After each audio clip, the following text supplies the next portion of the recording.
Okay, what I'd like to show you today is the make one increase, make one right and make one left, and we're knitting the top of a sock here.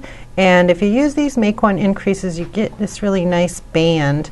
You can use these for raglan sleeves on a sweater. This could be the top of a mitten, or as in our case, we're doing the toe of a sock. And so we're knitting it on 2 pairs of circular double-pointed needles, and we're on our first needle here, and I have 2 different kinds of needles. I have a wooden pair so you can see the difference. So you pull down the stitches onto the top of the needle that you're working on. You know that because your yarn is coming from the other side. You're going to pull it across and you knit it with the other end of the same needle, and you just ignore these for the time being. And so get rid of that. We're going to knit the first stitch normally, and you pull that a little bit tight so that you don't have a gap between those 2 stitches. And then if you can see this little band that runs between the 2 stitches, that's what you're going to pull up for the make one.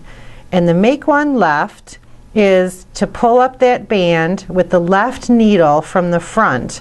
And I find that really difficult without losing my stitches here, so I always pull it up with my right needle and insert my left needle to get it up on the needle. And then you're going to knit it through the back. And so I find, because of just the way it is, if I insert my right needle down, I can kind of catch it and get my needle up under there and knit it, and then you've made an extra stitch there. And so that's the make one left. And then we'll knit through to 1 stitch before the end, and we'll make one right. Just a little tip to remember them that might be silly, but it's how I remember it.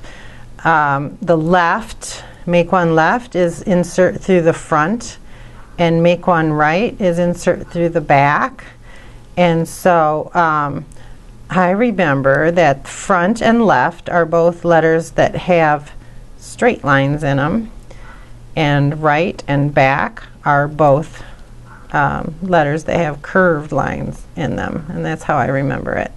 So now we're going to do the make one right, and so again, you're supposed to insert your left needle from the back. Again, I find that sort of difficult to do, so I lift it up with my right needle, and then it's easy to get that into the back. And then you're going to knit that one through the front. When you bring it up through the back, then you knit through the front. And this is a bit difficult, so if you can hold on to your stitches and get your needle in where the tip sort of tapers, it's a little bit easier to get it in there smoothly without splitting your stitch. Pull it through, and you've made one right. And if you continue that throughout your sock process, either every row or every other row, you'll get this really nice looking little band here. So that's how you make one right and make one left. Thanks for watching.